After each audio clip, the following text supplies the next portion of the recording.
नमस्कार. मी भाऊ तोरसेकर. तुम्ही बघत आहात प्रतिपक्ष. मित्रांनो, सुरुवातीलाच एक सूचना आहे की ज्यांनी प्रतिपक्षाला सबस्क्राईब केलेलं आहे पण तरीही ज्यांना नोटिफिकेशन मिळत नाही, त्यांना मी एवढंच सांगू शकतो की सबस्क्राईब करताना त्याच्याबरोबर जे घंटेचं चिन्ह दिसतं, बेल आयकॉन दिसतो, तो पण क्लिक केला तरच तुम्हाला नोटिफिकेशन मिळू शकेल. मी अथकपणे व्हिडिओ करत असतो, तेव्हा बेल आयकॉनवर पण क्लिक करा आणि नोटिफिकेशन मिळवा. मित्रांनो, माझी तब्येत बरी नाही तरी मी व्हिडिओ करतोय.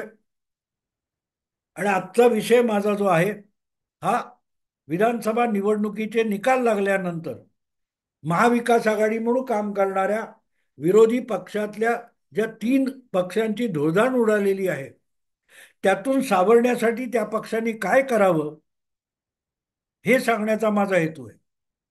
मी लोकसभा निवडणुकीच्या भाजपच्या आणि महायुतीच्या दारुण पराभवानंतर सातत्याने उरलेल्या 4 महिन्यात भाजपने काय करावं हे सुचवत होतो. आणि सुदैवाने असेल, भाजपचे नेते गंभीरपणे ते ऐकत होते. त्याचा फायदा त्यांना मिळाला. तो फायदा मी करून दिला असं नाही. मी सगळ्या पक्षांसाठी सल्ले देत असतो, फुकटचे सल्ले देत असतो. तुम्हाला आवडो न आवडो असे सल्ले देत असतो. कदाचित वेळी प्रसंगी कान उपटत असतो. हा माणूस आपल्यावर टीका करतोय म्हणजे हा आपला शत्रू नाही. हा आपल्याला आपली चूक दाखवतोय आणि चूक दाखवली तर आपलाच फायदा आहे. एवढा जर समजूतदारपणा विविध पक्षांनी किंवा त्यांच्या अनुयायांनी दाखवला तर माझा कुठला तोटा होणार नाही किंवा फायदा होणार नाही, पण त्यांचा फायदा होऊ शकतो. आणि याचं सगळ्यात उत्तम उदाहरण म्हणजे लोकसभेत जबरदस्त तडाखा बसलेल्या भाजपने अवघ्या 4 महिन्यात आपली रिकव्हरी करून दाखवलेली आहे.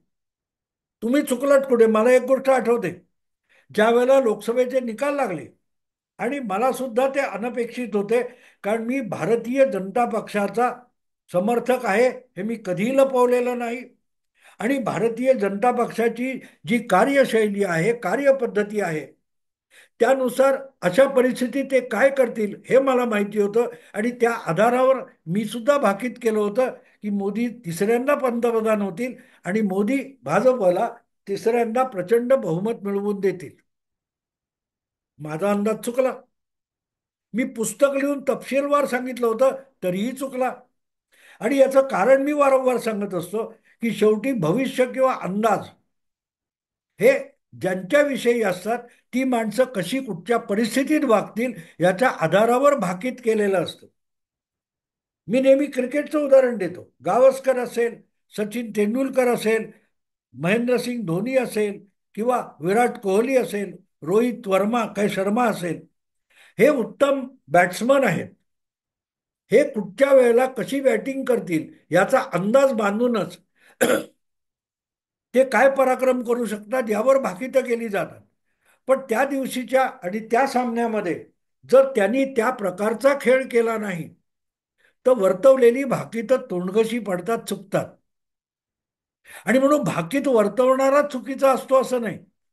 त्याने ज्या खेळाडूंविषयी, ज्या फलंदाजाविषयी आत्मविश्वास व्यक्त केलेला असतो, तो खेळाडू त्या दिवशी तसा खेळावा लागतो. त्याने चुकून असेल, आणखीन कुठल्या योगायोगाने असेल किंवा हट्टाने असेल, त्या दिवशी तसा तो खेळलाच नाही तर मग भाकीत करणाऱ्याची चूक नसते. हल्लीच्या काळात तुम्ही बघताय की ह्या युट्यूबवर अनेकदा अतिशय दुरावस्थेत सापडलेला सचिनचा समकालीन आणि मित्र, शाळकरी मित्र आणि उत्तम फलंदाज विनोद कांबळी याची दुरावस्था आपण बघतो. सचिन इतकाच शैलीदार आणि अत्यंत चांगलं कौशल्य आणि गुणवत्ता असलेला हा फलंदाज होता. सचिन तेंडुलकर पाकिस्तानमध्ये जेव्हा पहिल्यांदा भारतीय टीममधून गेला, त्यानंतर तो परतला असताना त्याची मुलाखत घ्यायला मी गेलो होतो. सचिन 16 वर्षाचा होता. त्याच्या वतीने त्याचे वडील रमेश तेंडुलकरच मुलाखत देत होते. पण मला आठवतं अजूनही, किती वर्ष, 40 वर्ष, 35 वर्ष झाली. पण त्यावेळेला सचिनच्या वडिलांनी आपल्या मुलाचं कौतुक सांगण्यापेक्षा विनोद कांबळीचं कौतुक सांगितलं होतं. मी आणि वसंत सोपारकर माझा सहकारी, आम्ही चित्रलेखासाठी ती मुलाखत घ्यायला गेलो होतो. आणि रमेश तेंडुलकर वारंवार सचिनपेक्षाही विनोद कांबळीचं कौतुक करत होते. ते त्याला मुलासारखा मानायचे की तो उत्तम खेळाडू आहे, त्याला लवकर संधी मिळाली पाहिजे असं ते म्हणायचे. म्हणजे गंमत बघा. पण ती संधी मिळाल्यानंतर विनोद कांबळीने जसं वागायला पाहिजे होतं, आपल्या हाती जी क्षमता आहे, गुणवत्ता आहे, कौशल्य आहे, त्याचं सोनं करण्याची संधी त्याला मिळाली होती. पण ती त्याने मातीमोल केली.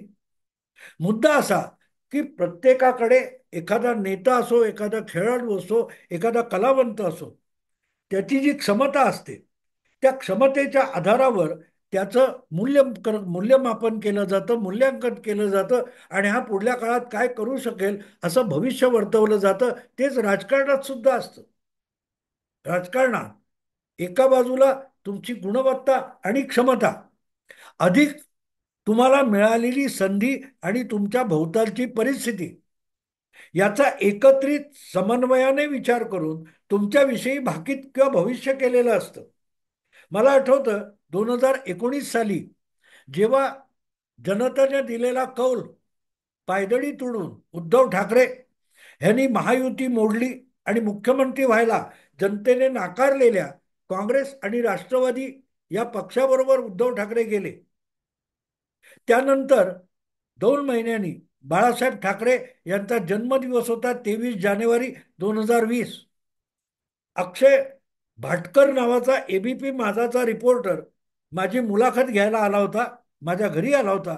आणि बाळासाहेबांच्या विषयी त्यांनी माझे काही 10-15 मिनिटांची मुलाखत घेतलेली आहे. आणि ओघाने त्यामध्ये मुख्यमंत्री झालेले बाळासाहेबांचे पुत्र उद्धव ठाकरे यांचाही संदर्भ आला.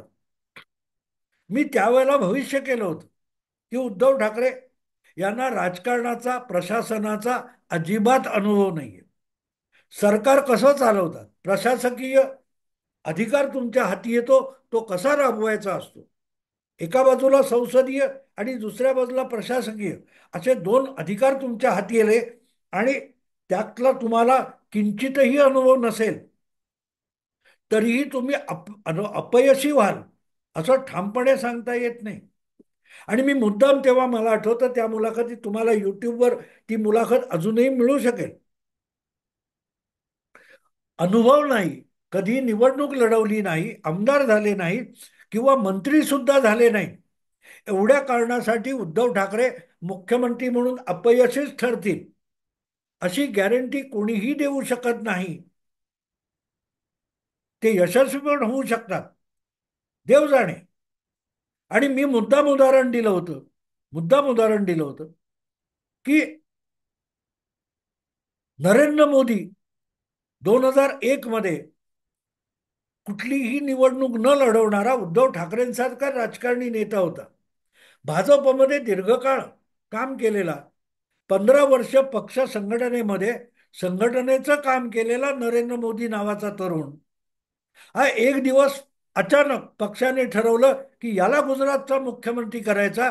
आणि नरेंद्र मोदी थेट मुख्यमंत्री झाले. जो माणूस कधी नगरसेवक नव्हता, आमदार नव्हता, हा थेट मुख्यमंत्री झाला. तर तो अपयशी ठरेल, अननुभवी आहे अशी टीका झाली. पण आज तो माणूस पंतप्रधान पदापर्यंत जाऊन पोहोचलाय. मुख्यमंत्री झाल्यानंतर ज्या माणसाने आमदारकीची निवडणूक लढवली, तो माणूस थेट मुख्यमंत्री झाला आणि इतकी उत्तम कारकीर्द चालवली की देशाने त्या मुख्यमंत्र्याला देशाचा पंतप्रधान बनवलं. मग उद्धव ठाकरे हे अनुभव गाठीशी नाही म्हणून अपयशी ठरतील याची गॅरंटी कोणी का द्यावी. उद्धव ठाकरे सुद्धा कदाचित मिळालेल्या संधीचा फायदा घेऊन त्या संधीचं सोनं करू शकतात. आणि ही मुलाखत माझी एबीपी माझाने दाखवली होती आणि ती आज सुद्धा तुम्हाला शोधलं तर मिळेल. पण हा मी केलेला अंदाज होता, तो पण चुकला. माझी अपेक्षा होती की अधिकार आणि जबाबदारी आली की माणूस जबाबदार होतो. पण उद्धव ठाकरेंनी भाऊ तोरसेकरला संपूर्ण चुकीचा ठरवला. भाऊला वाटत असेल की उद्धव ठाकरे हा जबाबदार मुख्यमंत्री होऊन चांगला कारभार करील, हे सांगणारा भाऊ कोण आहे? उद्धव ठाकरेंच्या स्वभावामध्ये जी गुरमी आणि उद्धटपणा आणि उर्मटपणा आहे, त्याचा हा परिणाम आहे की मी चांगलं सरकार चालवू शकतो, हे सांगणारा भाऊ थोरसे कोण? असंही कदाचित त्यांना वाटलं असेल, कदाचित त्यांनी ती मुलाखत बघितलेली सुद्धा नसेल. पण आधीच उर्मट असलेला जो माणूस असतो, त्याला सत्तेची नशा चढते. आणि सत्ता हातात असेल तर ते एखाद्या हत्यारासारखं घातक पण चालवता येतं. त्यामुळे माझ्या हातात एवढी सत्ता आहे, मी वाटेल ते करू शकतो, या भ्रमात एकदा माणूस गेला कि हम खुद को ही भगवान समझने लगते हैं, खुद को ही भगवान समझने लगते हैं. आणि तीच गोष्ट उद्धव ठाकरेंची झाली. पण तिथेही माझा अंदाज चुकला. कारण मी उद्धव ठाकरे हा कितीही आक्रमक बोलणारा नेता असला तरी संयमी आहे असा माझा समज होता. कारण माझा आणि त्यांचा मार्मिकचा संपादक, कार्यकारी संपादक असतानाच्या काळातला जो परिचय आहे, त्यामुळे उद्धव ठाकरे यांचं एक संयमी व्यक्तिमत्व मला माहिती होतं. पण ज्या प्रकारे मुख्यमंत्री होण्यासाठी त्यांनी एक आततायी भूमिका घेतली आणि मुख्यमंत्री होण्याचा अट्टहास केला, तिथे त्यांचा संयम आटोक्यात गेलाय, संपलेला आहे, आटलेला आहे, हे मला लक्षात आलं नव्हतं. ही माझी चूक होती. आणि म्हणून मी म्हणेन की अंदाज जे असतात ते तिथे फसतात. अंदाज तिथे फसतात. मग तो निवडणुकीच्या निकालाचा अंदाज असो, एखादा राजकीय नेता किंवा एखादा क्रिकेटचा फलंदाज किंवा गोलंदाज कसा वागेल, हे अंदाज त्यामुळे फसतात. पण मुद्दा असा असतो की म्हणून अंदाज चुकतात असं नाही. अंदाज मुळात कसे बांधले जातात हे मी सांगत होतो. आणि इथे मला असं वाटतं की लोकसभा निवडणुकीमध्ये जे यश महाविकास आघाडीला मिळालं होतं, ते यश एक प्रकारे फसवं होतं. उतावळेपणातून भाजपने आपल्याला जनता जिंकवणार आहे म्हणून जो उदासीनता दाखवली, त्याचा फटका त्यांना बसला.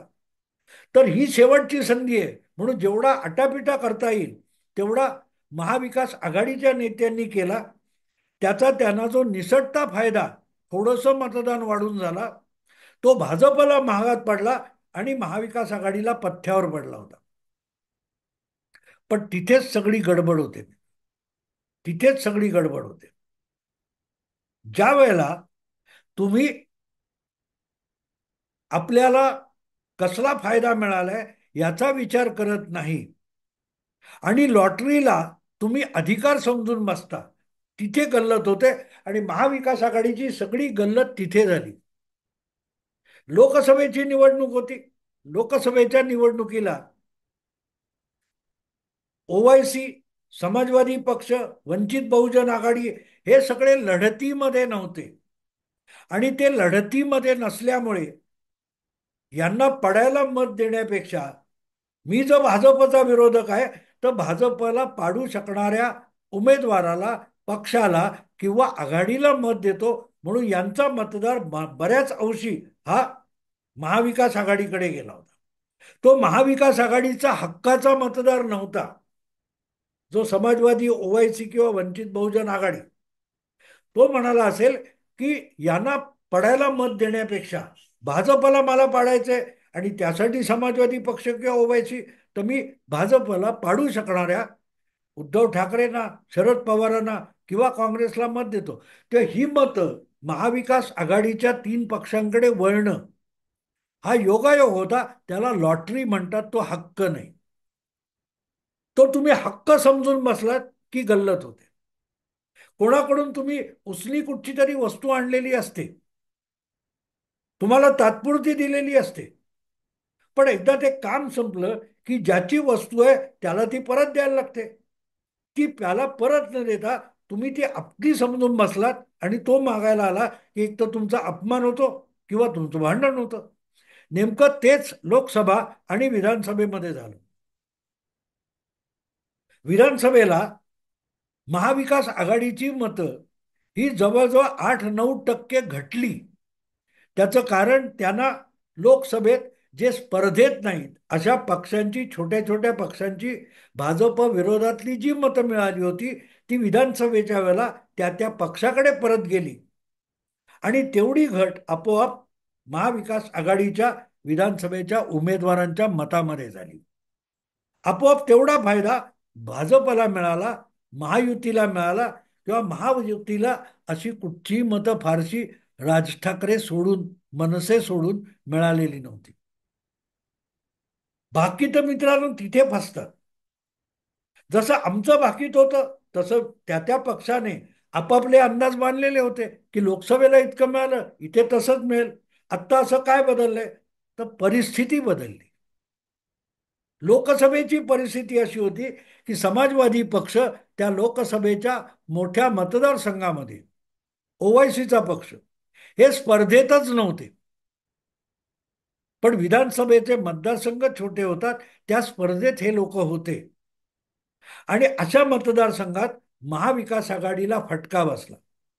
पण त्याच मतदारसंघामध्ये महायुतीची मतं घटणं शक्य नव्हतं, कारण महायुतीला लोकसभेच्या वेळेला ओवायसीची, वंचित बहुजन आघाडीची किंवा समाजवादी पक्षाची मतं मिळालेली नव्हती. आणि इथे अंदाज फसणं सुरू होतं. लक्षात मित्रांनो ती गोष्ट घेतली पाहिजे, अंदाज का फसतात. महाविकास आघाडीतल्या पक्षांनी याचा विचारच केला नाही आणि त्याचा दणका त्यांना बसला. पण तो स्वीकारला तर गोष्टी दुरुस्त करता येतात. मी जे सुरुवातीला सांगितलं की लोकसभेला भाजपला का फटका बसला. भाजप इव्हेंट मॅनेजमेंट, मार्केटिंग कंपन्या, सर्वे कंपन्या यांच्या आहारी इतकी गेली होती भाजप, की आपला पक्ष कार्यकर्त्यांच्या बळावर उभा राहिलेला पक्ष आहे. 1984 मध्ये अवघ्या 2 लोकसभेच्या जागा निवडून आलेला भाजप हा आज जवळजवळ 40-45 वर्षांनी इथपर्यंत, 35 वर्षांनी इथपर्यंत येऊन पोहोचलाय. त्याचं मुख्य कारण तो कार्यकर्त्यांचा पक्ष आहे. शून्यात गेलेला पक्ष साधनं आणि पैसा नसताना बहुमतापर्यंत येऊन पोहोचला.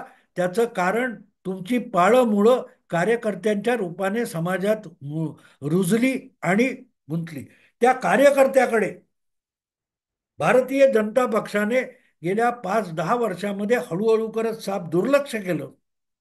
आणि मोठ्या प्रमाणावर आउटसोर्सिंग, पोस्टर लावायचं काम कंपन्या करतात, प्रचार कंपन्या करतात, मार्केटिंग कंपन्या करतात. कार्यकर्त्याची गरज काय? सभेचं आयोजन, त्यासाठी बांधले जाणारे मंडप, व्यासपीठ, तंबू, टेंट कंपन्या करू शकतात. आणि इथे जो कार्यकर्ता होता तो दुरावत गेला. त्याचा फटका भाजपला लोकसभा निवडणुकीत बसला. तेव्हा परत एकदा भाजपने कार्यकर्त्याकडे जायचं ठरवलं, तरच त्यांना यातून सावरता येईल, हे माझ्यासारखा माणूस वारंवार सांगत होता. आणि गेल्या 4 महिन्यामध्ये भाजपने गंभीरपणे तिकडे बघितलं, त्याचा त्यांना फायदा मिळाला. उद्धव ठाकरे यांनी मुख्यमंत्री झाल्यानंतर पक्षाच्या संघटनेकडे साफ दुर्लक्ष केला. बाळासाहेबांच्या नंतरच्या काळात शिवसेनेची संघटना उद्धव ठाकरेंच्या ताब्यात आली. तिथे सुद्धा शाखा प्रमुख, विभाग प्रमुख ही गोष्ट दुर्लक्षित झाली. आणि आमदार, खासदार, नगरसेवक यांना शिवसेनेत प्राधान्य मिळालं. तिथे शिवसेनेची संघटना विस्कळीत होत गेली. काही प्रमाणात ते एकनाथ शिंदेकडे आकर्षित होत गेले, की आपली दाद देणारा, आपल्याला दखल घेणारा नेता म्हणून एकनाथ शिंदे हे उद्धव ठाकरेंचा पर्याय म्हणून नेतृत्व उभं राहिलं. शरद पवारांकडे एक खामी नेतृत्व होतं आणि त्यांची प्रतिष्ठा पणाला लागली. ती लोकसभेत त्यांनी कॅश करून दाखवली, पण विधानसभेला फसली. स्थानिक पातळीवरचे नेते शरद पवारांना भारी पडले, जे अजितदादांच्या सोबत होते. आणि काँग्रेसचं तर दुर्दैव आहे, काँग्रेसला गेल्या 10 वर्षात महाराष्ट्रामध्ये कोणी नेताच उरलेला नाही. तुम्हाला आठवत असेल तर 19 मध्ये सुद्धा केंद्रातून कोणीही प्रचारासाठी सुद्धा आला नाही. काँग्रेसकडे आज सुद्धा मतदार आहेत, पण पक्षात राज्यव्यापी नेता नाही. आणि अशा परिस्थितीमध्ये जेव्हा निवडणुका होतात तेव्हा जो पक्ष सक्रिय असतो, जनमानसात सक्रिय असतो आणि कार्यकर्त्यांमध्ये अतिशय तजेलदार असतो, असा पक्ष जिंकतो. विधानसभेला भाजपचं किंवा महायुतीचं यश जे आहे हे त्यातून आलेलं आहे. ते जर स्वीकारलं तर मग परत एकदा कार्यकर्ते गोळा करून आपली फळी उभी करणं महाविकास आघाडीला शक्य आहे. त्याऐवजी मार्कडवाडी किंवा काय म्हणतात त्याला तुमच्या ईव्हीएमवर दोषारोप करणं, असला खेळ जर चालू राहिला तर मग तुम्ही सत्यापासून दुरावत जाता आणि आपले दोष, आपल्या त्रुटी शोधून काढत नाही, त्या सुधारत नाही, म्हणून तुमचा वारंवार पराभव होतो. काँग्रेस गेल्या 10 वर्षामध्ये अशाच रीतीने पराभूत झाली आणि संपली. 1967च्या निवडणुकीपासून इतिहास निवडणुकांचा असं सांगतो की काँग्रेस पक्ष हा 3 निवडणुका लागोपाठ जिथे हरला तिथे तो परत उभाच राहिला नाही. तिथे तो परत उभा राहिला नाही. तमिळनाडू हे त्याचं उदाहरण आहे, केरळ त्याचं उदाहरण आहे, उत्तर प्रदेश, बिहार, बंगाल, अनेक राज्य तुम्ही बघाल तर तुम्हाला असं दिसेल, राजस्थान असेल, तुमचा मध्य प्रदेश असेल, गुजरात, ज्या राज्यामध्ये लागोपाठ 3 निवडणुका काँग्रेस हरला त्यानंतर तो पक्ष तिथे परत उभा राहू शकला नाही. अल्टरनेटिव्ह पर्यायी पक्ष उदयाला आले, प्रादेशिक पक्ष उदयाला आले, पण काँग्रेसला परत निवडणुका जिंकता आल्या नाहीत. कुठला तरी एक प्रादेशिक पक्ष शिरजोर झाला.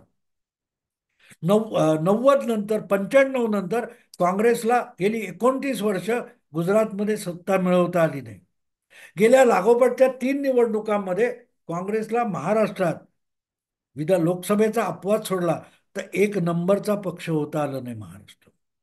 कर्नाटकात, आंध्रात निवडणुकात येते जाते सत्ता, पण आंध्रमधला जो आंध्र प्रदेश आहे तिथे काँग्रेस संपल्यात जमा आहे. तेलंगणामध्ये थोडी दुगदुगी आहे, कर्नाटकात थोडी दुगदुगी आहे. हे मी एवढ्यासाठी सांगतो मित्रांनो की तुमच्या चुका ओळखून त्या सुधारणं, यावरच एखाद्या पक्षाचं भवितव्य असतं. दुसरा कोणी तुम्हाला हरवत नाही. तुम्ही स्वतःला कमजोर करत जाता तेव्हा तुम्ही हरता, पराभूत होता आणि अखेरीस नामशेष होता. काँग्रेस पक्षाचं जे नुकसान झालेलं आहे ते तसं झालेलं आहे. उद्धव ठाकरे यांनी त्या चुका अनुकरण केल्या. शरद पवार अखेरच्या टप्प्यात त्याच चुका करत आहेत.